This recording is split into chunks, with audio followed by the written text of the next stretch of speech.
भैया जी कहीं में आपका एक बार फिर स्वागत है। मैं हूं प्रतीक त्रिवेदी।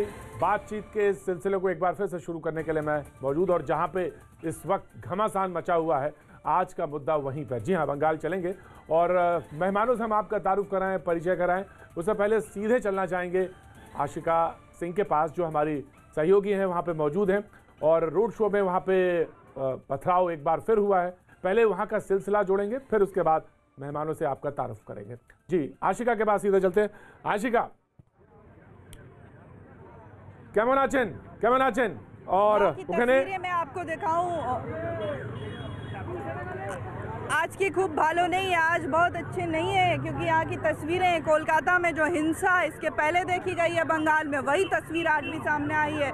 मैं आपको तस्वीरें दिखाऊं, 2 मंत्री ममता कैबिनेट के यहाँ पर मौजूद हैं, लोगों से बात कर रहे हैं, लोगों को घरों में वापस जाने को कह रहे हैं, लेकिन स्थानीय लोग अब भी सड़क पर हैं। गुस्सा है लोगों में। यहाँ से जो रोड शो के दौरान पत्थरबाजी हुई, हिंसा हुई, वो तो हुई ही, उसके बाद भी जब बीजेपी का कार्यकर्ता यहाँ से गुजर रहा था, तब भी तस्वीर देखने को मिली है कि उसको धक्का मारकर गिराया गया है, बाइक को गिराया गया है। यहाँ जितने भी झंडे लगे थे, जितने भी पोस्टर लगे थे, फ्लेक्स लगे थे, सब यहाँ पर लोगों ने हाथ में डंडा लेकर बाकायदा यहाँ से हटाया है।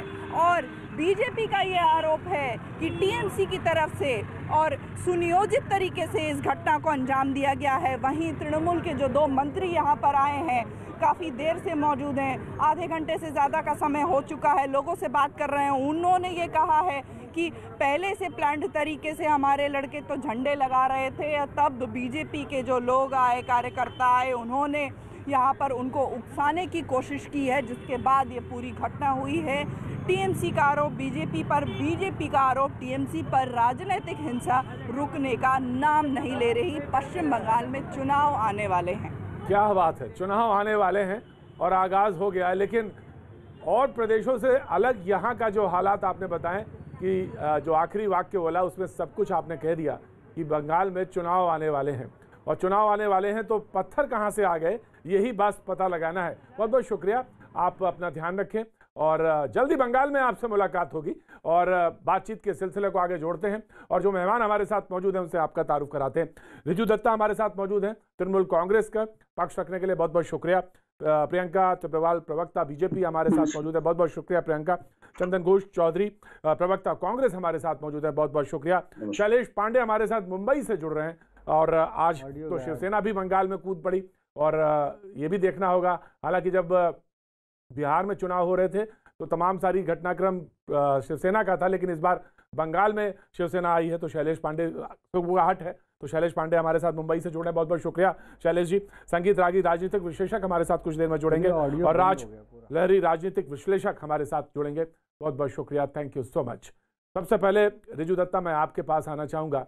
ये क्या चक्कर है कि रैलियां तो पहले भी होती थी बंगाल में, और बंगाल में बहुत सारी चीज़ों पे बातचीत होती रही है, लेकिन किसी का रोड शो हो और पत्थरबाजी हो, ये बिल्कुल अच्छी बात नहीं, और ये बिल्कुल गलत है। इसको रोकना चाहिए। लॉ एंड ऑर्डर स्टेट का सब्जेक्ट है और इसे तत्काल प्रभाव से, वरना आप बताइए, रिपोर्टिंग करने कोई आए तो क्या करने, आपको पत्थरबाजी हो रही है, वहां पे कहीं हिंसा हो रही है, तो ये सारा घटनाक्रम बना हुआ है, और ये बेहद दुखद स्थिति। रिजू दत्ता, आपसे ओपन करता हूं आज की डिबेट। गुड इवनिंग प्रतीक जी, सारे पैनलिस्ट को गुड इवनिंग। बट मैं पहले आज का जो सबसे मेन खबर है उस पर थोड़ा सा मैं आपसे 30 सेकंड मांग लेता हूं उसके लिए। और मैं आपको एक बार एक चीज याद दिला देना चाहता हूं, नेटवेस्ट सीरीज फाइनल का जो इन लॉर्ड्स में खेला गया था इंडिया और इंग्लैंड के अगेंस्ट में, उसमें इंग्लैंड ने 324 रन बनाए थे और भारत का जीतने का कोई संभावना भी नहीं था। सब लोग खुद ही उदास बैठ गए थे पूरा भारत में। बट उस टाइम हमारे कैप्टन थे सौरव गांगुली, और वो आके मारना चालू कर दिया था इंग्लैंड के बॉलर्स को, और वो जो चीज हुआ था उससे टीम का मनोबल ऐसा हो गया था कि आगे चल के इंडिया फाइनल जीत गई और नेटवेस्ट ट्रॉफी जीत गई। तो आज अनऑफिशियली बोलिए, ऑफिशियली बोलिए, पहला कैंडिडेट डिक्लेयर हो गया टीएमसी का, CM candidate Mamata Banerjee from Nandigram, और उन्होंने ये ऐलान करके आज बंगाल चुनाव का पूरी तरह से जंग का ऐलान उन्होंने कर दिया है। और हमारे जैसे प्रवक्ता छोड़ दीजिए, हम लोग तो थोड़े इमोशनल हो ही जाते हैं, जो एकदम ग्रास रूट कैडर हैं उनके नसों में भी आज आग दौड़ रही है। क्योंकि ऐलान हो चुका है, हमारा मॉरल अब आगे है और अभी चैलेंज बीजेपी की तरफ है कि आप कैसे इसको काउंटर करेंगे। और रहा बात आपके मुद्दे पे ये पथराव का बात, देखिए जब हम कभी भी एक पार्टी के तरफ से ये पथराव या वायलेंस कभी भी हम इसको सपोर्ट नहीं करते हैं, बट आपको एक चीज समझना पड़ेगा, जब जेपी नड्डा जी के कॉन्वॉय में पथराव हुआ था वो बहुत बड़ा इशू हुआ था, उस पर 20-20 डिबेट मैं खुद कर चुका हूं और वो निंदनीय है। बट आज जो चीज हुआ है बंगाल में, जैसे हाई वोल्टेज इलेक्शंस हो रहा है, जैसे इमोशंस हो रहे हैं, उस हिसाब को देख के ये आज कुछ भी नहीं हुआ। बीजेपी का जा रहा था, टीएमसी के लोग खड़े थे, गो बैक स्लोगन दे रहे थे, यहां से इन लोगों ने कुछ अपशब्द कहे, उन लोगों ने कुछ अपशब्द कहे, मैं किसी का साइड नहीं ले रहा हूं, इधर से डंडे फेंके गए, उधर से पत्थर फेंके गए, उसके बाद एक तमाशा क्रिएट हुआ जो 10 मिनट में सॉल्व हो गया। अभी बीजेपी के कार्यकर्ताओं ने फिर लोकल वहां पे लोगों के जो साइकिल बाइक्स वगैरह वगैरह थे वो आक्रोश में आके वो तोड़ दिया, लोकल माहौल खराब हो गया, पुलिस ने आके सिस्टम कंट्रोल कर लिया। और आप अभी भी देख सकते हैं शुभेंदु अधिकारी और वगैरह वगैरह लोग अभी स्टेज पे भाषण दे रहे हैं और हमारे 2 मिनिस्टर खड़े होकर वहां का सिचुएशन को नॉर्मलाइज कर रहे हैं। तो ये ऐसा कोई मुद्दा नहीं है सर कि आपके जैसे चैनल में, आपके जैसे होस्ट के सामने इस मुद्दे को लेकर हम ज्यादा बात करें। ऐसा हाई वोल्टेज इलेक्शन में देखिए प्रतीक जी, ये बहुत दुर्भाग्य के साथ कहना पड़ रहा है, बट ऐसे हाई वोल्टेज इलेक्शन में ऐसी छोटी छोटी घटनाएं तो घटेंगी, तो क्या बताऊंगा ये छोटी घटनाएं। यही तो मैं आना चाहता था कि वॉशिंग पाउडर पे ही आना चाहता था और मैं ओपनिंग रिमार्क वही वॉशिंग पाउडर से ही शुरू करने वाला था, लेकिन मेरे लिए ये छोटी घटना नहीं है, बिल्कुल छोटी घटना नहीं है। आप आज इसको छोटी घटना कह रहे हैं और ये चुनाव तक वेट करिए रिजू, चुनाव तक वेट करिए, ये किस स्थिति में होगा। मैं कोई भविष्यवाणी नहीं कर रहा हूं, मैं कोई भविष्यवाणी नहीं कर रहा हूं, मैं कोई भविष्यवाणी नहीं कर रहा हूं ना, ये मेरा काम है। मेरा काम सिर्फ पॉलिटिकल एनालिसिस और उस पर सारी चीजें रखना, और मैं खुद होऊंगा ग्राउंड रिपोर्ट पर। भविष्यवाणी करूंगा प्रतीक जी, मैं एक भविष्यवाणी कर रहा हूं 10 सेकंड कि आगे चल के अभी ये चीज इतना गर्म हो गया है, माहौल इतना गर्म हो गया क्योंकि बीजेपी के पास लॉ एंड ऑर्डर, वायलेंस और प्रियंका छोड़ के आपको मानना पड़ेगा कि कोई मुद्दा नहीं है। मेरे ख्याल से आपने इनको इनफ टाइम दे दिया और इन्होंने एक बात भी मुद्दे की नहीं करी है। प्रियंका तेब्रेवाल, यस ऑफ कोर्स, आपने जो इनसे क्वेश्चन किया था और आपने जो बात उठाई थी कि लॉ एंड ऑर्डर के बारे में आपने कहा था, यहाँ पर जो राज्य में अराजकता है उसके बारे में आपने क्वेश्चन किए, तो उन चीजों पे ये बोल ही नहीं रहे क्योंकि इनका अब मुंह ही नहीं बचा है बोलने का। देखिए जैसे कि इन्होंने बड़ी छोटी घटना कह दी है पथराव को, ये कहते हैं छोटी घटना, तो देखिए सीख तो ये परिवार से ही रहे ना, ममता बनर्जी ही सिखाती हैं। वैसे ही मुख्यमंत्री जो है रेप को सजाई हुई घटना कहती हैं, मर्डर को ये सुसाइड कहते हैं और पथराव को छोटी सी घटना कहते हैं। यानी जब तक कोई मर नहीं जाए, कुछ बहुत ज्यादा यहाँ नहीं हो जाए, उसके बारे में तो ये बात करना ही पसंद नहीं करते क्योंकि लॉ एंड ऑर्डर इनकी जिम्मेदारी है और ये इसको बखूबी निभा नहीं पा रहे, इसीलिए इस मुद्दे पे आप इनसे बात ना करिए। देखिए मैं कहती हूँ कि कोई भी डेमोक्रेसी में पार्टी को अधिकार है कि वो मीटिंग करे या रैली करे या पब्लिक मीटिंग्स करे, डर कैसा, भय कैसा? अगर इन्होंने काम किया है जनता के लिए तो फिर पत्थर क्यों है इनके हाथ में? मैं कहती हूँ जो काम करेगा उसकी जबान चलेगी, वो जबान से बताएगा कि देखो हमने क्या किया है, और जो काम नहीं करेगा वे ही जो है डर के मारे पत्थर उठाएंगे। तो पहली बात तो ये कि तृणमूल पूरा बौखलाया हुआ है, डरा हुआ है। आपने जब प्रश्न किया तो इन्होंने आंसर कहा कि हम बड़े खुश हैं, ममता बनर्जी नंदीग्राम से लड़ने का उन्होंने ऐलान किया। अरे खुश क्या, आपको तो शर्म आनी चाहिए, डरिए क्योंकि आपकी मुख्यमंत्री डरी हुई हैं। मैं कहती हूँ जिसने काम किया होगा उसको ऐसा डर क्या कि जो 2 सीट से लड़ना चाहेंगी मुख्यमंत्री होकर के 2 सीट से लड़ती हैं, इतना डर? अरे जहां पर इतने साल आप लड़ती आई, आज आप इतना डर गए कि उस सीट से आपको डर लगने लगा। सुनिए, कहते हैं मैं नंदीग्राम में लड़ूंगी, और सुनिए नंदीग्राम क्यों लड़ेंगी? क्योंकि आप लोगों अभी जो आंदोलन चला हुआ है, ममता बनर्जी उसमें घी डालने का काम करना चाहती है घी डाले, फार्मर्स को भड़काए, इसीलिए नंदीग्राम गई है। लेकिन उनको नहीं पता कि नंदीग्राम में जो पैर रखा था उन्होंने, भाजपा में हाथ पकड़ के रखा था। जाइए भाड़े पर लोग बुला करके रैली करके आई है, भाड़े के लोगों को लेकर के। आप एक बार खड़े तो होकर के देखिए, मुंह के बल गिरेंगे नंदीग्राम में। ये इतिहास में पहली बार होगा कि मुख्यमंत्री 2 सीटों से हारी हैं।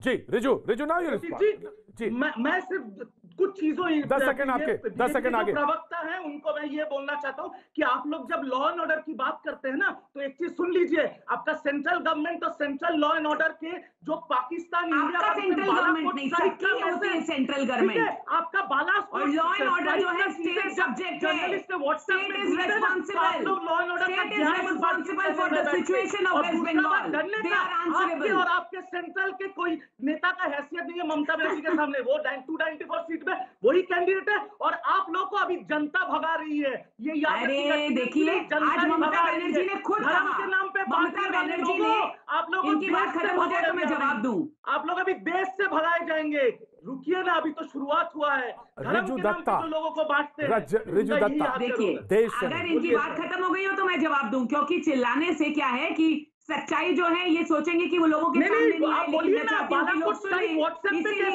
इसीलिए सुनिए। आज जैसे रिजु दत्ता, पहले तो आप अपने पार्टी की लाइन जान करके आया करिए, पहले आप अपनी पार्टी की लाइन जान करके आइए कि बोलना क्या है। जो आप 294 सीट्स पर ममता बनर्जी कैंडिडेट है, उसी ममता बनर्जी ने कहा है कि 294 सीट्स में मैं कैंडिडेट नहीं हूँ, ऑब्जर्वर हूँ। तो देखिए कितना बड़ा डर, ये लोग कहते हैं कि 294 सीट्स में चेहरा ममता बनर्जी है, ये बात ममता बनर्जी। मैं आ रहा हूँ, दोनों को मैं रोकता हूँ। रिजु दत्ता, प्रियंका दोनों को रोकता हूँ। चंदन घोष चौधरी को डिबेट में शरीक करता हूं। रिजु कह रहे थे छोटी घटना है पत्थरबाजी, लेकिन अगर लगातार 3-4 रैलियों को देखें तो ये घटना लगातार हो रही है और ये परेशानी वाली बात है। रैलियों में आप कुछ भी कहें, वॉशिंग पाउडर पे आप कहें, आप कहें कि वो बांग्लादेशी है, वो चलेगा, वो तो डिबेट का हिस्सा है, क्योंकि बहुत सारी पॉलिटिकल आप जब बयानात करते हैं तो हम उसको डिबेट में बात में ले आते हैं। लेकिन जब आप फिजिकल इस तरह की घटनाएं हो जो आप सामने स्क्रीन पे देख रहे हैं, आप किसको छोटी कहेंगे, ये बड़ी हो जाएगी, आपको पता भी नहीं चलेगा। ये पहले सबको शुक्रिया अदा कर रहा हूँ जो पार्टिसिपेंट्स है। लेकिन बीजेपी एंड तृणमूल अभी जो सिचुएशन बना हुआ है बंगाल में, ये embarrassing situation, being a person living in Bengal, ये इतना एम्बैरेसमेंट, इतना शर्म का बात हो रहा है, क्योंकि ये राजनीति का जो एक एम्बियंस होता है, एक एनवायरनमेंट होता है, ये हर टाइम इसमें ब्लड शेड, वायलेंस ये चलते रहते। तो अभी क्या है, अभी ये छोटी घटना और बड़ी घटना का बात नहीं है, बात है what is the tradition of Bengal. अभी तो ट्रेडिशन बन गया ब्लैकशेड का। अभी क्या है, अभी हम लोग का चीफ मिनिस्टर वो अनाउंस कर रही है वो नंदीग्राम से फाइट करेगी, तो इसमें लेना देना का बात नहीं है। बात ये है why bloodshed, why it is so embarrassing for the people living in Bengal. Bengal में जितना सारे जो हम लोग एक साथ रहते हैं, तो इसमें इतना कॉन्फ्लिक्ट का, पॉलिटिकल कॉन्फ्लिक्ट का क्या है, जिससे हर रोज कोई ना कोई हिंसा का घटना होते चल रहा है। तो अभी जो है उन लोग इसका कोई सपोर्ट करने का कोई मौका नहीं है। जो स्टेट गवर्नमेंट है, वो स्टेट गवर्नमेंट का पूरा रिस्पॉन्सिबिलिटी लेना चाहिए, क्योंकि ये स्टेट गवर्नमेंट का law and order factor completely I mean responsible of the state government. तो स्टेट गवर्नमेंट ये रिस्पॉन्सिबिलिटी लेना चाहिए। तो स्टेट गवर्नमेंट ये रिस्पॉन्सिबिलिटी से हर वक्त फेल कर रही है। अभी जो देखिएगा, ये जितना दिन आ रहा है नजदीक इलेक्शन का, हर टाइम कोई ना कोई ऐसा घटना घटते चलेगी जिससे पूरा बंगाल में एक वायलेंस का वातावरण बन के चलेगी। तो we are protesting towards that. अभी एक सही एनवायरनमेंट होना चाहिए जिससे हर पॉलिटिकल पार्टी को रिस्पॉन्सिबिलिटी लेके आगे बढ़ना चाहिए, क्योंकि ये बीजेपी, तृणमूल, ये दोनों पार्टी यहाँ पे जहां जो आई मीन पार्टी प्रोग्राम्स कर रहे हैं, तो हर वक्त कोई ना कोई टेंशन का आई मीन सवाल पैदा हो जाते हैं। तो इसमें कुछ ना कुछ तो करना चाहिए रिस्पॉन्सिबल स्टेट गवर्नमेंट का।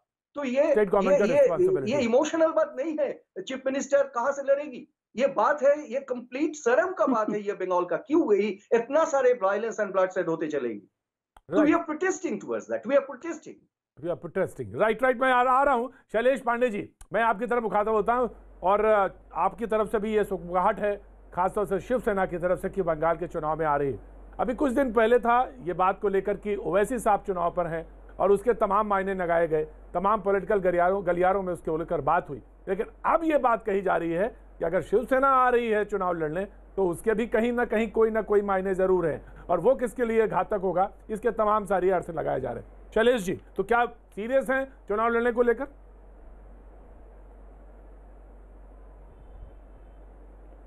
जी देखिए, जहाँ तक ये आप सुगबुगाहट की बात कर रहे हैं प्रतीक जी, तो मैं ये कहना चाहूँगा कि हिंदू हृदय सम्राट आदरणीय बाला साहब ठाकरे जी की जो विचारधारा है वो उसे पूरे देश में ही नहीं पूरी दुनिया में मानने वाले लोग हैं, और पूरे देश में शिवसेना को सभी लोग जानते हैं। हिंदू हृदय सम्राट आदरणीय बाला साहब ठाकरे जी की विचारधारा को मानते हैं, हिंदुत्व को मानते हैं।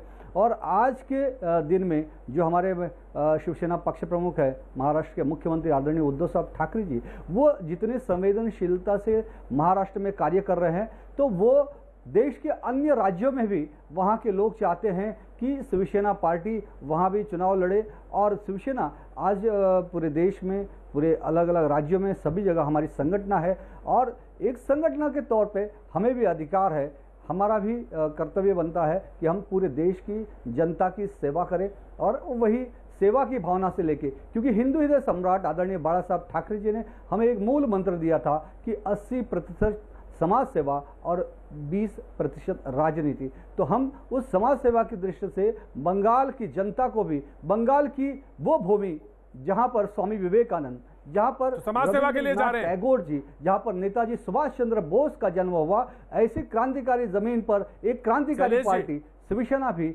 वहां पर लोगों की सेवा करने के लिए उतरेगी, तो इसमें किसी को आपत्ति नहीं होनी चाहिए। नहीं, आपत्ति तो हो ही नहीं सकती। मैंने तो तब भी कहा था वैसी चीज अगर चुनाव लड़ने जा रहे हैं तो उसमें किसी को आपत्ति नहीं हो सकती, और आप चुनाव लड़ने जा रहे हैं तो आपको भी उसको लेकर नहीं आपत्ति हो सकती है। लेकिन दिक्कत यह है कि आप समाज सेवा करने जा रहे हैं, लेकिन जो 20% जो राजनीति है वहां उथल पुथल मची हुई है। मुझे मालूम है रिजू, आपको बोलना होगा। रिजू, आपको तो खुशी होगी कि चुनाव लड़ने आ रहे हैं, आप तो स्वागत करेंगे ना इनका? देखिए जब महागठबंधन हुआ था 2019 में, तब शिवसेना भी दीदी के साथ थे और दीदी भी शिवसेना के साथ थे। और मैं देखिए, हर पॉलिटिकल पार्टी का राइट है कि वो इलेक्शन लड़ सकते हैं और वो कैंडिडेट दे सकते हैं, ये तो डेमोक्रेटिक राइट है, इसमें कुछ बात नहीं है। बट मैं दिल से शिवसेना का भी स्वागत करता हूं बंगाल की इलेक्शन में, क्योंकि मुझे लगता है शिवसेना आने से बीजेपी के बहुत नेताओं का रात का नींद उड़ जाएगा। तो ओवैसी के मामले नहीं, तो ओवैसी के मामले में आपको क्यों दिक्कत हो रही थी, ये मुझे बताइए। ओवैसी के मामले में कोई दिक्कत नहीं है, क्योंकि वो फैक्टर ही नहीं है, क्योंकि साक्षी महाराज ने तो खुद ही बोल दिया कि वो बीजेपी के बीच थी। अच्छा, तो ओवैसी कोई फैक्टर, राइट, तो ओवैसी कोई फैक्टर नहीं है और शिवसेना एक फैक्टर है, और बीजेपी के कुछ नेताओं की, देखिए Shiv Sena will give candidate, Shiv Sena सरकार बनाने के लिए कोई फैक्टर नहीं है। विद ऑल ड्यू रिस्पेक्ट मैं बोल रहा हूँ, मैं बाला साहेब ठाकरे जी का बहुत बहुत दिल से सम्मान करता हूँ, बट मैं इतना बोल सकता हूँ कि अगर शिवसेना कैंडिडेट दे बंगाल में, तो तृणमूल से ज्यादा बीजेपी का तो नींद उड़ जाएगा। मैं इतना कहना चाहता हूँ। नहीं, ओवैसी के मामले में मैं वही मैं राजनीतिक विश्लेषक बंगाल से। जी, मैं आ रहा हूँ। मत करिए, क्योंकि हम ओवैसी की टीम को, या जो यहाँ पर फुरफुरा शरीफ है, उनको स्टेज पर लेकर के कभी नहीं बैठे, जैसे कि ममता बनर्जी बैठती थी, जैसे कि ममता बनर्जी बैठती थी। सुनिए, जैसे कि ममता बनर्जी जो है फुरफुरा शरीफ को साथ में लिए बैठती थी, आज वही फुरफुरा शरीफ स्टेज से कह रहा है मुख्यमंत्री को कि वो बेशरम है, मुख्यमंत्री को कहता है कि वो चोर है, और इन लोगों की आंखों की नींद उड़ी हुई है। तो दूसरी बात जो है, अरे मत घबराइए, बौखला क्यों रहे हैं, पागलपन क्यों दिखा रहे हैं, पूरी जनता जानती है पगला रहे हैं आप लोग। देखिए ऐसा ही होता है, जब बौखलाहट इतनी बढ़ जाती है तो वो इसी तरह से दिखती है, इसी तरह से दिखती है। राजनहरी साहब, मैं दोनों को, ऑफ कोर्स प्रियंका जी प्रियंका, मैं आपको रोकता हूं, रिजू मैं आपको भी रोकता हूं। मैं लहरी साहब आपके पास आना चाहता हूं। जब शिवसेना कहती है कि हम आ रहे हैं, वहां चुनाव लड़ना चाहते हैं, ओवैसी साहब कहते हैं कि हम भी वहां चुनाव लड़ना आ ही रहे हैं, वो तो पहले आ गए और मिल भी गए, तो इसके मतलब क्या है जब शिवसेना आती है? तो क्योंकि ये तो बातचीत है, वो दोनों लोग एक दूसरे से कहेंगे, लेकिन इसके पॉलिटिकल सर्कल में कितने मायने हैं शिवसेना के आने के? देखिए, पहली बात तो ये है कि अभी तृणमूल कांग्रेस के प्रवक्ता ने बाला साहेब ठाकरे जी को बहुत आदर करते हैं ये कहा है, तो बाला साहेब के विचारों से भी उनको आदर करते होंगे, ये मैं अवश्य इसका ध्यान रखेंगे। पहली बात तो है कि शिवसेना जो पश्चिम बंगाल में चुनाव लड़ने की सोच रही है, इससे भाजपा को कोई ज्यादा तकलीफ या चिंता की कोई बात है नहीं, क्योंकि शिवसेना के पास इतनी शक्ति नहीं है जो कि भाजपा का कोई वोट काट करके उसे हराने का इतनी शक्ति या फिर इतनी दम है यहाँ पे। रही बात ओवैसी साहब की, जो ओवैसी साहब ने खुद ही कहा है कि यहाँ पे उर्दू भाषी मुसलमान बहुत कम है, तो यहाँ पे वो जो भी करेंगे वो अब्बास सिद्दीकी शाहजनाब के साथ उनके नीचे ही करेंगे। तीसरी बात जो है, अगर फुरफुरा शरीफ अब्बास सिद्दीकी जो करने जा रहे हैं, क्योंकि वो अपनी मुट्ठी अभी तक नहीं खोले है कि वो किस तरफ है, कि वो कांग्रेस सीपीएम के गठबंधन की तरफ है या फिर वो तृणमूल कांग्रेस के साथ है, या फिर ये तृणमूल की ही कोई चाल है कि क्योंकि ये एक स्पष्टीकरण पश्चिम बंगाल की जनता को मिल चुका है, पश्चिम बंगाल की हिंदू जनता को, कि Mamata Banerjee is a pro Muslim community leader, not a Hindu pro Hindu leader. वो हिंदू हित की बात नहीं करते हैं। उनके राज्य में दुर्गा पूजा बंद हो चुकी है, उनके राज्य में सरस्वती पूजा स्कूल में बंद की गई है, बच्चों को पत्थर मारा गया है, बादुड़िया, नालियाखाली, देगोंगा, उस्ती, कैनिंग, पाड़ुई, दिनाजपुर, दारीभीट, रायगंज जैसे दंगा फसाद हो चुका है जहां पे हिंदू मारे गए हैं प्राइमरीली। ये बात जनता के सामने आ चुकी है, तो इसीलिए इस वोट के चक्कर में इस कॉम्प्लिकेसी को करने के लिए ये तृणमूल का ही कोई चाल है या नहीं, ये तो आने वाला वक्त ही बताएगा चुनाव के बाद कि पोस्ट पोल अलायंस ये किसके साथ करने वाले हैं। And it is absolutely clear कि इस बार भाजपा अगर नहीं आ पाई तो एक डेप्यूटी मुस्लिम सीएम इसका दावा ये रखा जाएगा। And it is clear, crystal clear that Bengal is heading towards another 1946. Another 1946. संगीत रागी, मैं आ रहा हूं, मैं आऊंगा, ऑफ कोर्स रिजू आऊंगा पैनल में, संगीत रागी, और इनसे, और ये बिल्कुल जहां जिस सेंटेंस को उन्होंने छोड़ा वहीं से अनदर 1946, अगर नहीं तो ये 46 की तरफ पहुंच जाएगा बंगाल। ये वाक्य ऐसा है जो डराने वाला है, निश्चित तौर से डराने वाला है। और ये कॉम्प्लिकेशन है, कैसे कॉम्प्लिकेशंस है रागी साहब, प्रोफेसर रागी, संगीत रागी? देखिए, अभी मेरे से पहले जो वक्ता बोले उन्होंने बात बहुत सही कही है। 1947 में जब बंगाल का विभाजन हुआ था तो उससे पहले की पृष्ठिका आप देखेंगे तो नोआखाली हुआ था, और नोआखाली में हजारों हिंदुओं को 2 दिन के अंदर गाजर मूली की तरह काट दिया गया था। बंगाल का विभाजन इसलिए हुआ था क्योंकि उस समय भी मुस्लिमों की जनसंख्या लगभग यही 30%, 28% के आसपास थी, और बंगाल के मुसलमानों ने बंगाल पर विभाजन थोपा, लेकिन उसके बाद बहुत सारे बंगाल के लोग, बंगाली मुस्लिम वहीं पर रह गए। यदि गांधी जी वहाँ नहीं गए होते दंगों में तो पता नहीं मुस्लिमों की जनसंख्या वहाँ पर कितनी बचती, लेकिन वो इतिहास का हिस्सा है। आज फिर से 30% बंगाल में मुसलमानों की जनसंख्या हो गई है। इसमें बहुत बड़ी भूमिका बांग्लादेशी मुसलमानों की है, और उन मुसलमानों को, बांग्लादेशी मुसलमानों को बसाने में बड़ी भूमिका जो है वो सीपीएम के मुस्लिम काडर की है, कांग्रेस के मुस्लिम काडर की है, जिनको लगा कि यदि बंगाल में मुसलमान ज़्यादा बसते हैं, हमारी जनसंख्या बढ़ जाती है, तो हमारा राजनीतिक वजूद बढ़ेगा। ये मैं सिर्फ अपनी बात नहीं कह रहा हूँ। टीवी राजेश्वर ने 1998 में बैक टू बैक राष्ट्रीय अखबार में 2 लेख लिखे थे इस मुद्दे पे, और उस समय वो वहाँ के गवर्नर थे और वो आईबी के डायरेक्टर भी रह चुके थे। इसलिए ये भारतीय जनता पार्टी का कोई शगुफा नहीं है, ये एक सच्चाई है कि सीमावर्ती क्षेत्रों से हिंदू अपने संपत्ति को औने पौने दाम पर बेच करके भाग गए थे। देखिए, किसी ने नहीं सोचा था बंगाल विभाजन के बाद जो है वो नोआखाली दोबारा दोहराया जाएगा, लेकिन जिस प्रकार से, जिस रफ्तार से बांग्लादेशी मुसलमानों के साथ मुसलमानों की जनसंख्या बढ़ी है, उनके राजनीतिक वजूद में भी बहुत बड़ा इजाफा हुआ है। नतीजा यही हुआ है कि जिन बांग्लादेशियों को ममता बनर्जी बाहर फेंकना चाहती थी, उखाड़ फेंकना चाहती थी बंगाल से, वही उनको लगा कि वो हमारे राजनीतिक वोट बैंक हैं, और उन्हीं के पक्ष में वो आकर के खड़ी हो गई। उसके बाद आप देखिए क्या क्या होता है। उसके बाद देखिए कि मालदा होता है, वसीर घाट होता है, जहां पुलिस मूक दर्शक बनी रहती है और हिंदुओं को गाजर मूली की तरह काटा जाता है, दंगे होते हैं। कोई ये एक वसीर घाट और ये मालदा कोई अकेले नहीं है, अन्य और जगहों पर दंगे होते हैं। इसके बावजूद देखिए कि लॉकडाउन जो है वो रमजान महीने के लिए खोल दिया जाता है, लॉकडाउन बंद कर दिया जाता है, लेकिन राम मंदिर का जिस दिन फाउंडेशन डे होता है उस दिन जो है वो लॉकडाउन क्लैंप कर दिया जाता है। मैं बिल्कुल ऑफ कोर्स ये बहुत बड़ा इशारा है। प्रतीक जी 10 सेकंड।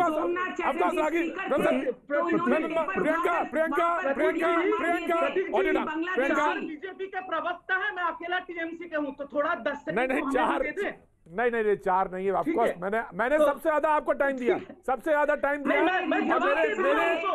और अगर आप नहीं 10 सेकंड मैं दूंगा।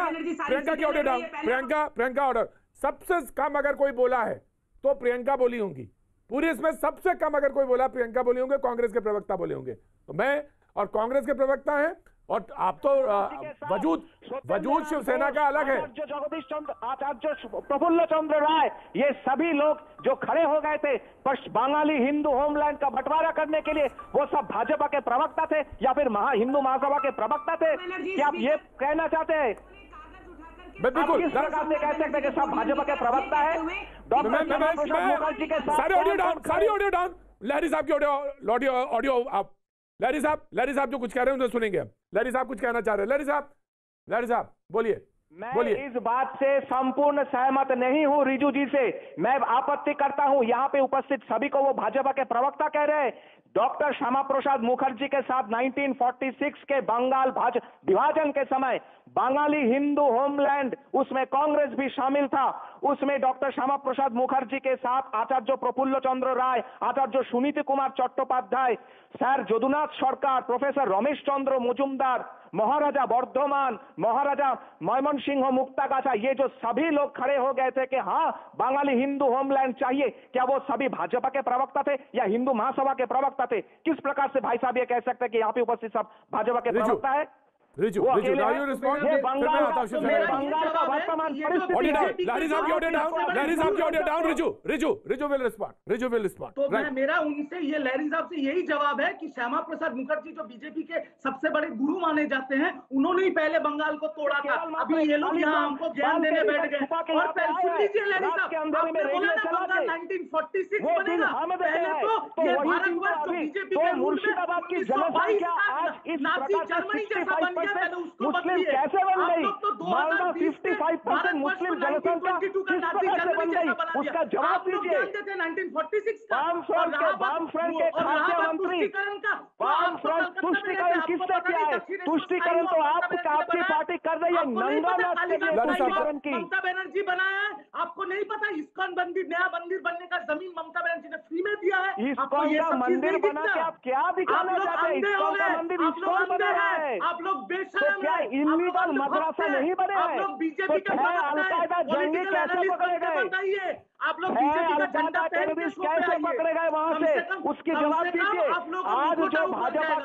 आज भाजपा का जो पद यात्रा था उसमें पुलिस क्यों नहीं थी? बन के क्यों धोखा देने आते हैं लोगों को? भाजपा का लेबल पहन के आइए, मुखोटा खोल के आइए, कोई दिक्कत नहीं है। हमें अकेला काफी उचार प्रवक्ता ही है भाजपा से। ये अकेला बात नहीं है, ये बंगाल की परिस्थिति है जिसे आप अस्वीकार करना चाहते हैं। आप लोग क्या अस्वीकार कर रहे हैं वास्तविक परिस्थिति से। आप लोग ममता बनर्जी के बारे में बात करते हैं, होता है तो कोई निरपेक्ष नहीं रह सकता है। ये महाभारत की रचना है, इसे आप मान सकते हो, पर ये कृष्ण की भूमि है, महाप्रभु चैतन्य की भूमि है। यहाँ पे महाभारत नहीं बुलाई जाएगी। उन्हें आशीर्वाद किया है, उनके काम के ऊपर उन धर्म का सहारा ममता बनर्जी को लेने का जरूरत नहीं पड़ा। शायद आपको ये पता होना चाहिए। मैं दोनों को रोकना चाहूंगा, दोनों को रोकना चाहूंगा। मैं एक बात बहुत क्लियर करना चाहता हूं। शैलेश जी शिवसेना से हैं और चंदन घोष जी कांग्रेस से हैं और प्रियंका तिब्रेवाल बीजेपी से हैं और संगीत रागी साहब राजनीतिक विशेषज्ञ हैं, उनकी अपनी विचारधारा है, वो अपनी बात कह रहे हैं।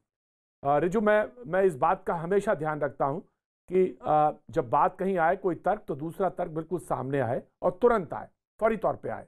बड़ी रोचक डिबेट है। ऐसे में शिवसेना कहती है कि मुझे बंगाल में चुनाव लड़ना है, वो लड़ने जा रही है और उसको बिल्कुल राइट है, फुल राइट, वो चुनाव लड़े। अब वो कहां पे अपना स्टैंड रखती, मुझे पूरी बात सुनने के बाद, जब वो पूरी बात टीएमसी की सुनती है तो वो क्या कहेगी। ऑफ कोर्स रागी साहब, एक शार्प कमेंट ले लूंगा आपका, बिल्कुल ले लूंगा, ब्रेक पे जाना चाहता हूं। प्रोफेसर रागी जी बोलिए। रागी साहब। प्रतीक जी, एक कहावत है कि बाघ का बच्चा सियार नहीं पैदा होता है, लेकिन उद्धव ठाकरे के रूप में तो ऐसा नहीं दिखता है। लगता है कि बाघ का बच्चा भी सियार पैदा हो सकता है। वो हिंदू हृदय सम्राट बाला साहब ठाकरे जी प्रातः स्मरणीय है। टेलीविजन पे संगीत जी आपका बहुत सम्मान करता हूं, लेकिन आप उद्धव ठाकरे प्रातः स्मरणीय हिंदू हृदय सम्राट नहीं है। जो मुख्यमंत्री, जो हिंदू हृदय सम्राट का सुपुत्र, जो हिंदू हृदय सम्राट का पुत्र सोनिया गांधी में नतमस्तक हो जाए। दोनों के ऑडियो डाउन कर रहा हूं।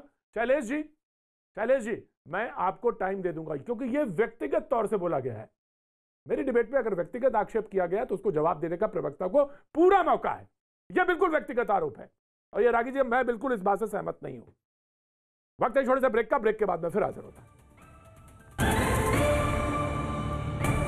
भैया जी कहने में आपका एक बार फिर स्वागत है। बातचीत के सिलसिले को एक बार फिर शुरू करेंगे। मैंने जहां पे ब्रेक लिया था वहां पे संगीत रागी साहब ने एक बात कही तो बिल्कुल व्यक्तिगत तौर से बात कही लगती है, और शैलेश जी को इसका पूरा राइट है कि वो उस बात को डिफेंड करें और वो बात अपनी कहें। जी शैलेश जी। देखिए प्रतीक जी, सबसे पहले तो संगीत रागी जी ने जिन शब्दों का इस्तेमाल किया अभी मैं उसकी घोर निंदा करता हूं कि वो एक तरह से इतने पढ़े लिखे, इतने सुसभ्य प्रोफेसर होने के बावजूद भी मैं उनका काफ़ी दिनों से, काफ़ी वर्षों से मैं उनके साथ डिबेट में सम्मिलित होता आ रहा हूं, लेकिन कभी इस तरह की बातें नहीं की। ऐसा क्यों कहा होगा शैलेश जी? ऐसा उन्होंने क्यों कहा होगा? इसलिए क्योंकि आप बंगाल जा रहे हैं चुनाव लड़ने। ये दिमाग में कहीं उनके बात है कि आप लोग बंगाल में चले गए तो कहीं ना कहीं खतरा। तो इसके मतलब जो रिजू कह रहे हैं वो बात बिल्कुल सही है। रिजू ने जो बात कही वो बिल्कुल सही है। इसके मतलब क्यों आज उनको डर लग रहा होगा शिवसेना के जाने के बाद वहां पर हिंदुत्व का वोट डिवाइड होगा, या हो सकता है उनको ऐसा लगे कि बीजेपी कहीं ना कहीं कमजोर होगी। तो ये उनको भी अपने गिरेबान में झांक के देखना चाहिए ना प्रतीक जी। रघुकुल रीत सदा चिलियाई, प्राण जाय पर वचन न जाई। वचन देकर भी मुख्यमंत्री नहीं बनाया जाता है। महाराष्ट्र के अंदर जो वादा किया गया था वादा नहीं निभाया जाता है, और रात के चुपके से 4 बजे जाकर अजित पाटिल के साथ देवेंद्र फडणवीस मुख्यमंत्री की शपथ लेते हैं। आज 32 साल का हिंदुत्व का पवित्र रिश्ता नाता को तोड़ देते हैं। कितना बड़ा दुष्कर्म था वो, आज वो चीजें भूल जाते हैं। और आज इनको आ रहा है शेर और सियार। अरे वाघ होता है। हिंदू हृदय सम्राट आदरणीय बाला साहब ठाकरे वाघ थे, उद्धव साहब ठाकरे जी वाघ है, प्रत्येक शिव सैनिक वाघ है, और वाघ जहां जाता है वहां पंजा ही मारता है। ध्यान में रखिएगा, और कभी भी वाघ से उलझने की कोशिश नहीं करिएगा। और आप जिनका समर्थन कर रहे हैं ना, वो आज मुंबई नहीं होती अगर हिंदू हृदय सम्राट बाला साहब ठाकरे नहीं होते। जिस तरह के दंगे हुए थे, आज जो मुंबई बची हुई है ना, वो हिंदू हृदय सम्राट आदरणीय बाला साहब ठाकरे की। राम मंदिर के आंदोलन में बिल्कुल जवाब दीजिएगा, लेकिन प्रोफेसर रागी को मैं राइट देना चाहता हूं। वो वहां का विवादित स्थल हिंदू हृदय सम्राट बाला साहब ठाकरे। शैलेश जी की आवाज, शैलेश जी की आवाज। और ये लोग तो भाग गए थे तुम दबाकर। हिंदुत्व की बात करने वाले हिंदुत्व का पाठ हम तो सिखाएंगे, हमें कोई पाठ नहीं सीखना है। ठीक है। शेर का नाम था बाला साहब ठाकरे। उस एक तरह से वातावरण खराब करके रखा है इनके लोगों ने। आज हिंदू मुसलमान करके, अरे हिंदुत्व को किसी के ठेकेदार की आज बड़ा अच्छा लग रहा है मुझे। सामने मंदिर तोड़ा गया, देश के प्रधानमंत्री आज बड़ा अच्छा लग रहा है मुझे हिंदू मुसलमान वाली बात आपके मुंह से सुनकर। पाकिस्तान में 1000 लोगों ने मिलकर मस्जिद को तोड़ा, 2 बार तोड़ा गया। क्या कभी बात कही इन्होंने इनके? अरे हिंदू हृदय सम्राट आदरणीय बाला साहब ठाकरे जी, बांग्लादेश के मुसलमान यहाँ पर पूरे देश में रह रहे हैं, जो उनके खिलाफ हमारी लड़ाई हम लड़ रहे हैं। हिंदुत्व हमारा श्वास है, हमारा प्राण है। हिंदुत्व के लिए हम अपना जान में न्यौछावर कर सकते हैं और कर रहे। अरे ये जो बात कर रहे हैं बड़ी आज महाराष्ट्र में ग्राम पंचायत का चुनाव, शैलेश जी का audio down. Priyanka and then professor Ragi. I will give you professor Ragi, आप ही का चांस था, लेकिन क्योंकि बीजेपी पे उन्होंने कर दिया तो मैं आ रहा हूं। शैलेश जी मैं आ रहा हूं। Shailesh ji I will give you time, of course I will give you time ji. आदरणीय उद्धव साहब ठाकरे जी के नेतृत्व में, और आज आप हम उनको इस तरह का शब्द इस्तेमाल करेंगे जो शब्द मैं मेरे मुंह से ले भी नहीं सकता हूं। मैं घोर निंदा करता हूं संगीत रागी की शब्दों की। ठीक है। मैंने इसीलिए टाइम दिया आपको, जी। प्रियंका मैं आ रहा हूं। प्रियंका प्रतीक जी, मैं यही कहना चाह रही हूँ कि जो उन्होंने कहा बिल्कुल ठीक कहा। हिंदुत्व की कितनी इज्जत उन्होंने रखी है ये तो उन्होंने दिखा दिया। वो बाला साहब ठाकरे थे जिन्होंने हिंदुत्व को सामने रखा, लेकिन कभी कोई पोस्ट नहीं ली पॉलिटिकल, और बेटा चीफ मिनिस्टर बनने के लिए हिंदुत्व से कोई मतलब नहीं है। तो ऐसे लोगों से हम डरेंगे? बिल्कुल भी नहीं। जिसको लड़ना है लड़े, जिसको आना है जिसको जाना है जाए। लेकिन ये जरूर बता देती हूँ हमें आपका सर्टिफिकेट नहीं चाहिए हिंदुत्व के लिए। और सपोर्ट करने की कोशिश कर रहे बने हैं तो ये पार्टी की मांग थी, महाराष्ट्र की जनता की मांग थी, महाविकास आघाड़ी की मांग थी। उन्होंने जनता की मांग को पूरी किया और हिंदुत्व का सर्टिफिकेट हमें आपसे नहीं चाहिए। आप हिंदुत्व की बात करते हैं, आप तो कहते थे, आप क्या कहते थे, स्वतंत्रवीर सावरकर को भारत रत्न देंगे। आप क्रांतिकारी स्वतंत्रवीर सावरकर को भारत रत्न दिए क्या अभी तक? कहाँ गए आपका हिंदुत्व, मुझे बताइए। स्वतंत्रवीर सावरकर को आपने भारत रत्न दिया क्या अभी तक? तो देंगे क्या? आपकी पार्टी ने, आपके लोगों ने सिर्फ हिंदूवादी स्वतंत्रवीरों का, क्रांतिकारियों का नाम का इस्तेमाल किया है। दोनों को सुना मैंने, दोनों को मैंने चांस दिया। जी मैं आ रहा हूं प्रोफेसर रागी को ही देना, फिर रिजू मैं आपके पास। आपको तो आपकी मुस्कुराहट रिजू देख रहा हूं मैं, आपकी रिजू मुस्कुराहट मुझे समझ में आ रही है। पॉलिटिकल मीनिंग और उसकी पॉलिटिकल मीनिंग है, उसकी पॉलिटिकल मीनिंग है, मुझे समझ में आ रहा है। आपने कहा कि आप अकेले हैं, अब आपको लग रहा है कि आप अकेले नहीं है। अब आपको लग रहा है ना अकेले नहीं है। पैनल जब डिसाइड होता है तो अकेले नहीं है आप। Professor Ragi, I will give you chance and Congress of course. देखिए जी प्रोफेसर रागी, देखिए प्रतीक जी, मुझे किसी को अपमानित करने की आवश्यकता नहीं है। समाज अपमानित और समाज सम्मानित करता है। मैं कौन होता हूं सम्मानित और अपमानित करने वाला? मैंने तो सिर्फ विश्लेषण किया है। दूसरी बात रही, शिवसेना ने भारतीय जनता पार्टी को ब्लैकमेल करने के लिए, आप याद कीजिए, अयोध्या मूवमेंट के बाद भी वो उत्तर प्रदेश, बिहार, दिल्ली और अन्य प्रांतों में उसने अपने कैंडिडेट खड़े किए थे। और इसलिए खड़े किए थे ताकि भारतीय जनता पार्टी से ब्लैकमेल कर सके और उससे 2-3 सीटों की कवायद की जा सके, उनके साथ संबंध खड़ा किया जा सके। शिवसेना एक ऐसी पार्टी थी जो सिर्फ मुंबईकर और महाराष्ट्र के बारे में बात करती थी, वो हिंदू समाज के बारे में बात नहीं करती थी। भारतीय जनता पार्टी के साथ आने के बाद उसका समाजीकरण हुआ है और तब वह राष्ट्रीय परिदृश्य में हिंदुओं की बात करना शुरू कर दी है। इसलिए ये भूलना नहीं चाहिए, शिवसेना एक क्षेत्रीय पार्टी के रूप में ही थी, उसका बड़ा राष्ट्रीय फलक पहले नहीं हुआ करता था। ये सच बात है कि बाला साहब ठाकरे जी ने एक शेर की तरह हिंदुओं के मान को प्रतिष्ठित किया, पूरे महाराष्ट्र में नहीं पूरे देश के लिए किया। लेकिन उनका बेटा सोनिया गांधी के चरणों में लेट गया। और मुझे बाला साहब का एक इंटरव्यू याद है, बात आप जब कहते हैं ना प्रोफेसर रागी, जब आप ये बात कहते हैं, क्या आप उनके पास जाएंगे? सोनिया गांधी के पास जाएंगे? उन्होंने कहा मैं मरना पसंद करूंगा, लेकिन उनका बेटा जाए पर वचन न जाए।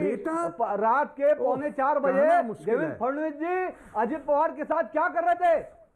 क्या कर रहे थे बताइए मुझे। अपने पापों को मत छुपाइए, ये भी बताइए ना देश की जनता को। अंबेडकर जी का कॉन्स्टिट्यूएंट असेंबली का वो भाषण जिसमें कहा था इस देश के जयचंदों ने ही, इस देश के जयचंदों के कारण ही भारत गुलाम हुआ है। ये भी तो जनता बताइए।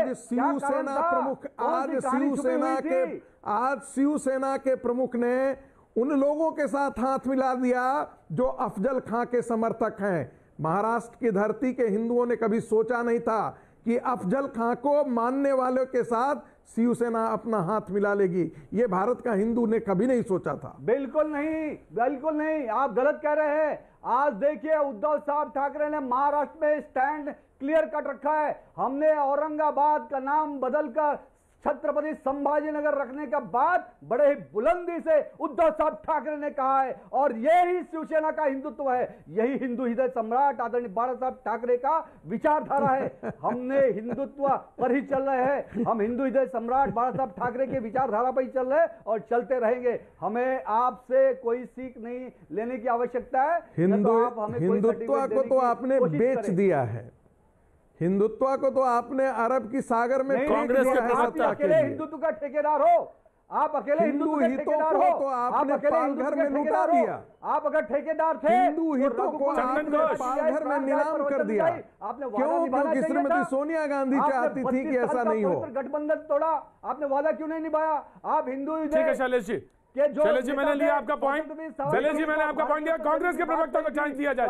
चंदन घोष जी, चंदन घोष, चंदन घोष जी जी, हाँ जी, जब बोलिए दादा। तो अभी इतना बार सोनिया गांधी जी और ये कांग्रेस का बात सुन रहा हूँ, थोड़ा मौका मिलना चाहिए कांग्रेस को, क्योंकि ये मिलना चाहिए दादा, सबसे कम बोले आप। They are destroying the facts of the history, क्योंकि ये बात हिंदू का मुस्लिम का नहीं है।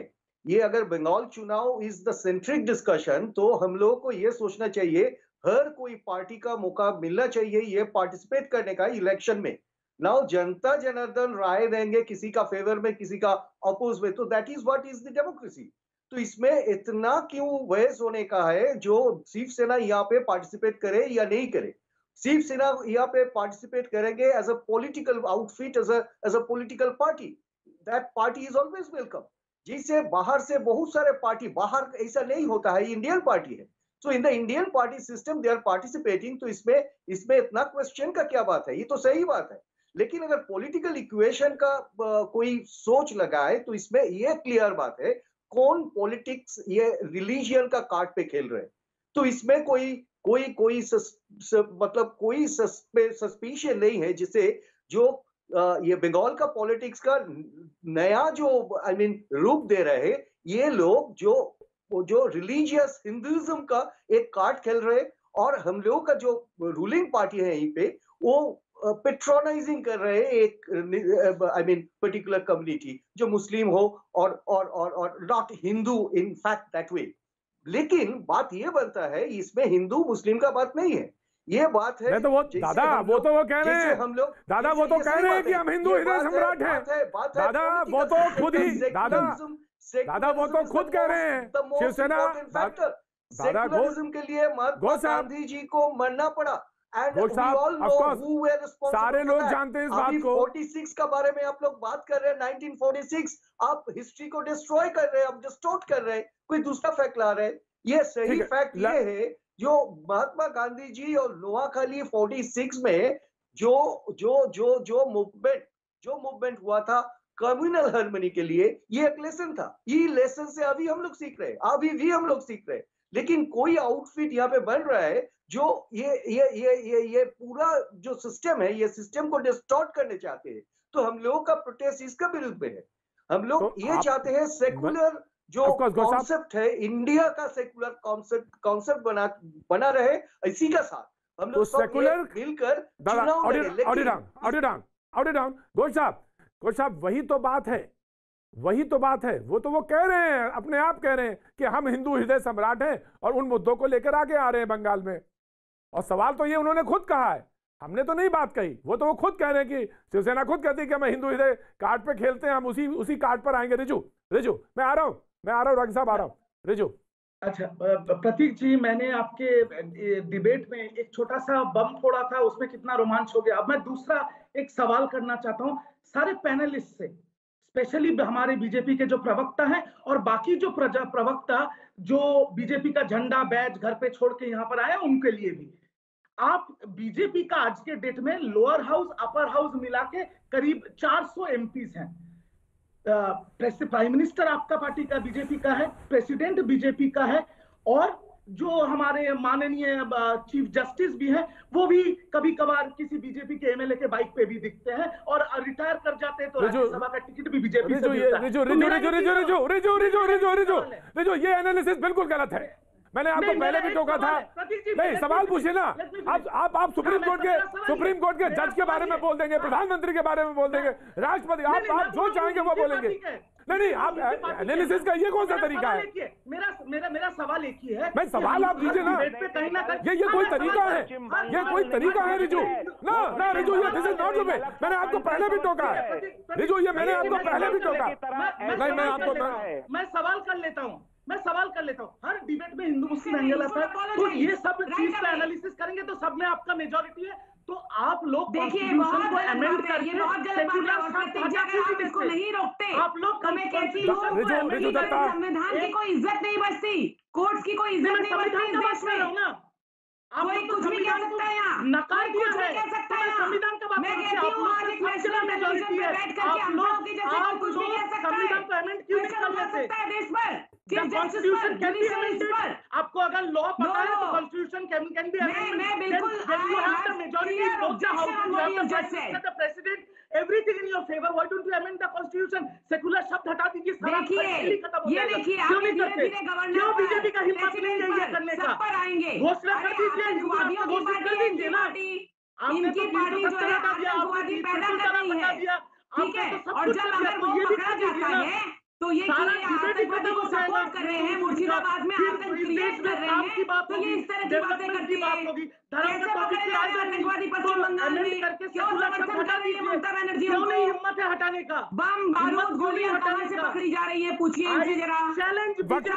किसके संरक्षण में हो रहा है? मैं डिबेट रोक रहा हूँ, वक्त एक छोटे से ब्रेक का है। मैं लारी साहब आपके पास आ रहा हूँ, लेकिन मैं टीएमसी के प्रवक्ता से ये बात कहना चाहता हूँ, आपका विश्लेषण करने का अधिकार है, आप विश्लेषण करिए, लेकिन आप विश्लेषण करते करते प्रधानमंत्री, राष्ट्रपति और फिर सुप्रीम कोर्ट तक पहुंच गए और उसके जज के बारे में भी ऐसे एनालिसिस करने लगे।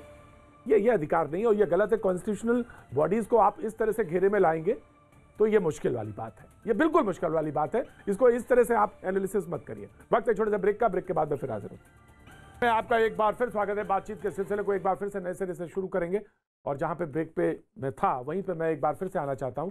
आज नंदीग्राम में ममता बनर्जी ने एक बात कही और उन्होंने कहा कि वॉशिंग पाउडर बीजेपी, काले लोग जाते हैं और सफेद हो जाते हैं। एक तो नंदीग्राम में चुनाव में उन्होंने जो शिवेंदु अधिकारी है उनके ही गढ़ में उनको चुनौती दी है, 2 जगह पे चुनाव लड़ने का ऐलान है, ये एक बात है। दूसरी जिससे कि टीएमसी के, मैं आ रहा हूँ लारी साहब, मैं आ रहा हूँ, बिल्कुल आ रहा हूँ, आई विल गिव यू चांस। तो ये बात एक तो ये, और दूसरी बात उन्होंने कहा कि वॉशिंग पाउडर जो उन्होंने उस पर लगाया बीजेपी, उनके पास ऐसा है। ऑफकोर्स मैं संगीता जी साहब आपके पास भी आना चाहूंगा, बिल्कुल आऊंगा, लेकिन टीएमसी को एक दे देते हैं मौका, then I will come to you. जी देखिए, जो दीदी ने आज नंदीग्राम के मंच से कहा, तो ये चीज तो हम सब जानते हैं, इसमें तो नया कुछ नहीं है। जो भी हमारे दल में जब ये लोग थे, अगर ये लोग उस टाइम करप्ट थे और सेंट्रल मशीनरी जैसे ईडी, सीबीआई इनके ऊपर कार्रवाई चल रहा था, तो बीजेपी ने इनको तो संग संग गले लगा लिया, और जैसे ही गले लगा लिया इनका वीडियो भी डिलीट हो गया यूट्यूब से और इनका सारा पाप भी धुल गया। अब सब जितने भी चोर थे सब बीजेपी में जाके भगवा ओढ़ के सफेद साधु बन गए हैं। ये तो सबको पता, ये दुनिया देख रहा है। कौन है शुभेंदुकारी? आज आप बीजेपी का आप पूछ रहे शिवेंदु कौन है? आप पूछ रहे शिवेंदु अधिकारी कौन है? ममता क्या कटमनी में जी मैं बोल रहा हूँ, प्रतीक जी पूछिए इनसे, ममता बनर्जी के रिप्रेजेंटेटिव से। आज वो लोग जब प्रूव हो रहे थे, हम लोग जब उनके ऊपर कार्रवाई करने वाले थे, बीजेपी ने उनको गले लगा के दिखाई दिए थे। रिजू को रोकूंगा, रिजू की ऑडियो डाउन करूंगा, रिजू की ऑडियो डाउन करूंगा। चोर को घूमती है Mamata Banerjee. BJP will respond then professor Ragi and then Lari. मैं यही पूछ रही हूँ प्रतीक जी, इनसे पूछिए कि चोरों को मंत्री क्यों बना रखा था, किस लिए 5 साल तक शुभेंदु अधिकारी को मंत्री बना करके रखा, क्यों? बॉबी हकीम पैसे लेते हुए पकड़े गए थे, बॉबी हकीम तो आज भी मंत्री है, क्यों लेकर के घूम रही है ममता बनर्जी चोर को? तब क्यों नहीं कहा कि बॉबी हकीम भी चोर है? मैं ये कह रही हूँ, इंक्वायरी में जो आएगा तब देखा जाएगा, ये सब जुडिस मैटर है, पहले वो जवाब कुछ नहीं कर सकते। इंक्वायरी कर रही है, लेकिन ममता बनर्जी कैसे कह सकती है कि ये लोग चोर है? और अगर जानकारी थी तो चोरी का पैसा खाया है ममता बनर्जी ने। आपका लीडर है, पब्लिक का पैसा खाया है। गले लगा रहे हैं, उनके जो नेता हैं जिनका नाम है सुदीप बंदोपाध्याय, वो जेल से वापस आए हैं। इनके जो स्पोक्स कैसा लग रहा है उनका परमिशन लेने में मजा आ रहा है। मैं एक सवाल, ऑडियो डाउन। प्रियंका मैं आ रहा हूँ, शैलेश मैं आ रहा हूँ। बीजेपी के मैं आ रहा हूँ, बीजेपी की प्रवक्ता, बीजेपी की वॉशिंग मशीन कौन हुआ?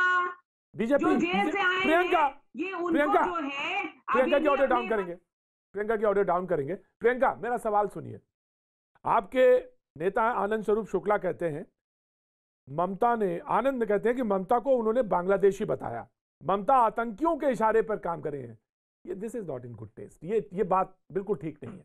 आप उनको कह दें कि आतंकियों के नहीं, आप ये कहें कि आतंकियों के किस तरह से। ममता बनर्जी आतंकवाद को पश्चिम बंगाल में, मुर्शिदाबाद में इतने आतंकी पकड़े गए हैं, चीफ मिनिस्टर का मुंह नहीं खुलता एक बार भी। हो जाता है बीजेपी के खिलाफ देशद्रोही बन जाता है। ये लोग देशद्रोही हैं जो धर्म का मुखौटा पहनकर चैनल पे आके बैठते हैं। ये किसके संरक्षण से हो रहा है? अर्बन नाज़ी पश्चिम बंगाल में जगह-जगह आतंकवादी पकड़े जा रहे हैं, कोई मुद्दा नहीं है, ना रोटी ना कपड़ा ना मकान।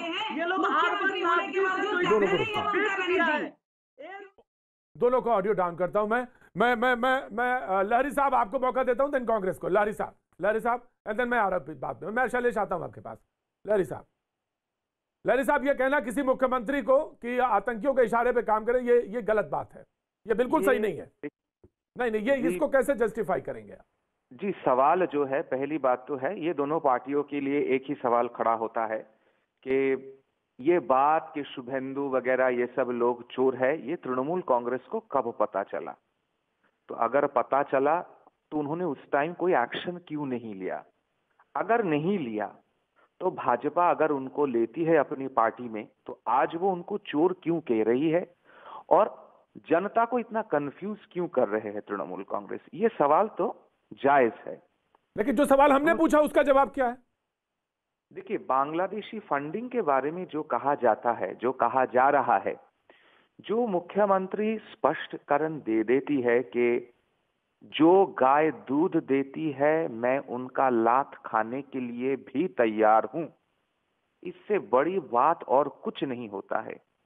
उसी समय जब आपकी 6 आतंकवादियां पकड़े जाते हैं अलकायदा के और प्रशासन से ये वक्तव्य पेश किया जाता है कि हमने कुछ नहीं किया, जो किया एनआईए ने किया है, ये और भी चिंताजनक हो जाती है कि प्रशासन ऐसा बात क्यों कह रहे हैं, वो भी जन समक्ष में, कि मैंने कुछ नहीं किया। तो इससे वो किसको क्या वार्ता देना चाह रहे हैं? रिजू मैं दे दूंगा, आश्वासन देना चाह रहे हैं। मैं दे दूंगा, चांस दे दूंगा रिजू, मैं चांस दे दूंगा रिजू, मैं of course I will give you chance. मैं बिल्कुल बराबर बैलेंस है उसमें, कहीं कोई दो राय नहीं। आपको you will get chance, you will get chance. इससे हिंदू बहुत ही घबरा रहे हैं, ये वास्तविक है और ये उचित भी है। तो इन सब सारे सवालों के जवाब भी देना चाहिए कि दाढ़ी भीट में उर्दू भाषा का शिक्षक नहीं चाहिए, बांग्ला भाषा की शिक्षक चाहिए। इसके लिए आंदोलन करने वाले कुछ छात्रों के ऊपर गोली क्यों चलाई गई? आज भी राजेश सरकार और तापस सरकार के नाम के 2 बच्चे वो अभी भी मिट्टी के नीचे गड़े हुए हैं। और मेरा प्रश्न ये भाजपा से भी है कि इसका सीबीआई जो जांच है ये भी क्यों करवाया नहीं जा रहा है, और ममता बनर्जी जी भी इसको रोक क्यों रही है? राइट, हाँ, वो सवाल आपने जो आखिर में जोड़ दिया। ठीक है, रिजू आप रिस्पॉन्ड करिए, उसके बाद मैं कांग्रेस की जाना पाऊंगा। जी, मैं सिर्फ इतना बोलना चाहता हूँ लाहिड़ी जी को कि लाहिड़ी जी आप तो बंगाली है, आपका टाइटल से ही मुझे पता चल रहा है। তো যখন বাংলায় থাকেন না তখন বাংলার বাইরের কথাগুলো বলুন। আপনি নাম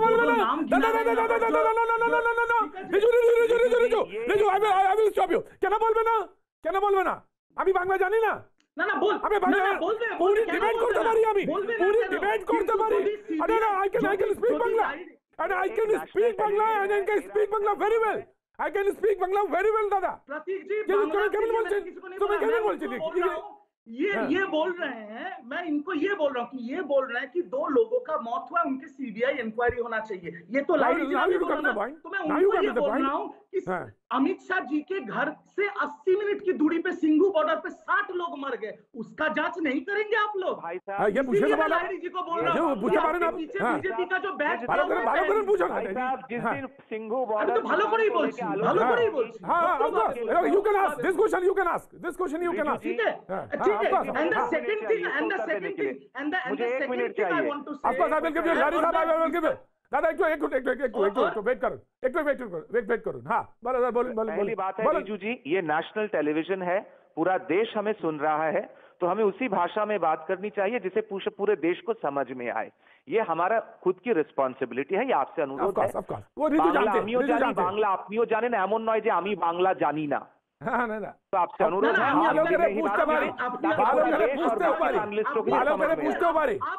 आप इतना दूसरी बात है सुन लीजिए रिजू जी, कृपया सुन लीजिए।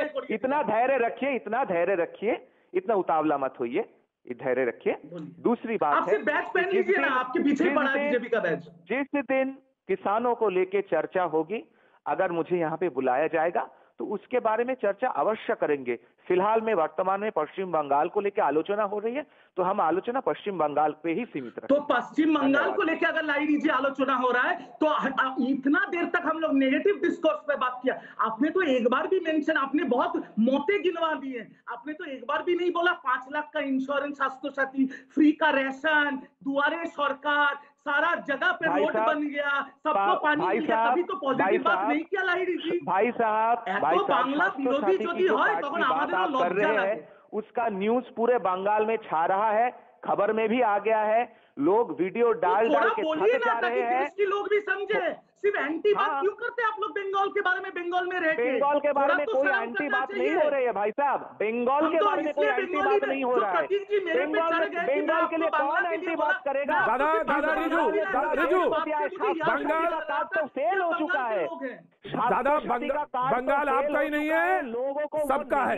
बंगाल सबका है, बंगाल सबका है। And everybody has right, everybody has. Even Shiv Sena can go there, Shiv Sena can go there and fight elections. Yes, मैं आपको बताऊं, आपको साथी के मैं आपको बताऊं, मेरे of course you have first right, you have first right, you have first right, you can say that, you have first right. क्या ये दिख रहा है आपको? ये खाद्य का है, उन लोगों का जो व्यू होता है, ये मैं सबको रोक रहा हूँ, ऑडियो डाउन, सबको रोक रहा हूँ। मैं आराम से वन बाय वन। प्रोफेसर आगे।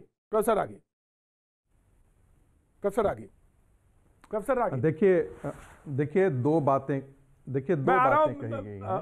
मैं आ रहा हूँ जी प्रोफेसर आगे जी। देखिए दो चीजें चर्चा में आई। एक तो कि क्या सारा भारतीय जनता पार्टी में जाकर के लोग पवित्र हो जाते हैं, ठीक हो जाते हैं। मैं सिर्फ इतना इसमें कहना चाहूँगा कि देखिए पार्टी विचारों से बनती है, सिर्फ व्यक्ति पार्टी का हिस्सा नहीं होता, विचार भी होता है। तो यदि श्रेष्ठ विचार के साथ और यदि उसका प्रवाह तेज हो तो उसमें पनाला भी आकर के उस गंगा का हिस्सा बन जाता है। और पनाले में यदि कोई छोटी छोटी चीज़ें जाकर के मिलती हैं तो वो पनाला का हिस्सा बन जाता है। ये इम्पॉर्टेंट ये होता है कि विचार कितना तेज है और कितना वेगवान है, इस पर डिपेंड करता है। दूसरी बात, एक चर्चा चली कि भाई सेकुलरिज्म क्यों नहीं था। देखिए इस देश में शुरू में जब संविधान बना तो सेकुलरिज्म इसलिए नहीं कहा गया था कि जो सेकुलर नहीं है उनके लिए सेकुलर वर्ड लगाना आवश्यक है। जहाँ पर घी नकली बेचा जाता है, वो दुकान जो डलडा बेचता है वो कहता है कि हमारे यहाँ शुद्ध घी मिलता है। भारत का मानस ही पवित्र है, भारत का मानस ही सेकुलर है, इसलिए सेकुलर वर्ड यूज किया गया था। तीसरी बात मैं कहना चाहूँगा कि बंगाल की धरती के लिए सबसे बड़ा महत्वपूर्ण यह है कि वहाँ पर एक लोकतांत्रिक व्यवस्था के अंतर्गत एक अच्छे तरीके से वहां पर एक निष्पक्ष चुनाव हो जाए, ये बहुत बड़ी कामयाबी होगी। कांग्रेस के लगता नहीं है कि ममता बनर्जी ने उस प्रकार की एक भूमिका तैयार की हो जहां लोग निष्पक्ष जाकर के मतदान कर सकें। अगर कोई भी सर हम सेकुलरिज्म को ही मानते हैं, हम पवित्र सेकुलरिज्म को मानते हैं। शायद मुझे लगता है मैं सर हिंदू, कोई भी अगर आप तो बंगाल की धरती से आए हैं ना। महर्षि अरविंद ने क्या कहा कि जब मैं कहता हूं कि भारत जागेगा, दोनों को मैं रोक रहा हूं, जब मैं कहता हूं दोनों को रोक रहा हूं। जी प्रियंका मैं आ रहा हूं, पहले कांग्रेस से प्रियंका जी। हाँ, मेरा जो कंक्लूजन है अभी पहले से मैं जो बोल रहा हूँ, अभी बंगाल में ये बाहर का ये अंदर का ऐसा कुछ बात नहीं है। ये बंगाल में सबका चुनाव लड़ने का अधिकार है। और दूसरा बात ये है, जो जहां पे जो बात कर रहे हैं, ये बात में सेकुलर कॉन्सेप्ट, तो हम लोगों का इलेक्शन का कॉन्सेप्ट भी सेकुलर है। तो ये सेकुलर कॉन्सेप्ट को सामने रखकर ये चुनाव लड़ना चाहिए। लेकिन मैं ये कहना चाहती हूँ कि ये अभी जिसके बारे में कह रहे हैं सेक्युलर की बात कर रहे हैं, अरे ये कितने सेक्युलर हैं? इनके एमपी कल्याण बनर्जी किसी एक धर्म का अपमान करते हैं, इनकी दूसरी एमपी जो है नुसरत जहां वो आकर के भड़काऊ भाषण देती है, कहती है बीजेपी आ जाएगा तो मुसलमान जी नहीं पाएंगे। तो सेक्युलरिज्म ये क्या कर रहे हैं और किस बेसिस पे चुनाव लड़ रहे हैं वो भी देखिए। स्वास्थ्य साथी की बात करते हैं, स्वास्थ्य साथी कार्ड लेकर के लोग अस्पताल के बाहर बढ़ जा रहे हैं, एडमिशन नहीं मिल रहा। तो चीटिंग बात सरकार, चीटिंग बात स्कीम। दूसरी बात, ममता बनर्जी कितनी बड़ी झूठी है वो आपको इसी से पता चल जाएगा। इनके फाइनेंस मिनिस्टर अमित मित्रा, उन्होंने कहा था कि इनका स्टेट का बजट जो है कुछ करोड़ रुपए बताया था, और अगर आप कैलकुलेट करें 5 लाख इंटू 10 करोड़ जो जितनी यहाँ की जनता है, तो पूरे स्टेट का जो बजट नहीं उससे ज्यादा स्वास्थ्य साथी का बजट। मुझे मालूम है चुनाव में बहुत सारे मुद्दे गर्म होने वाले हैं और ये बहुत सारे मुद्दे सामने आएंगे, लेकिन आज अभी बस सिर्फ इतना। कल होगी फिर मुलाकात आर पार का वक्त।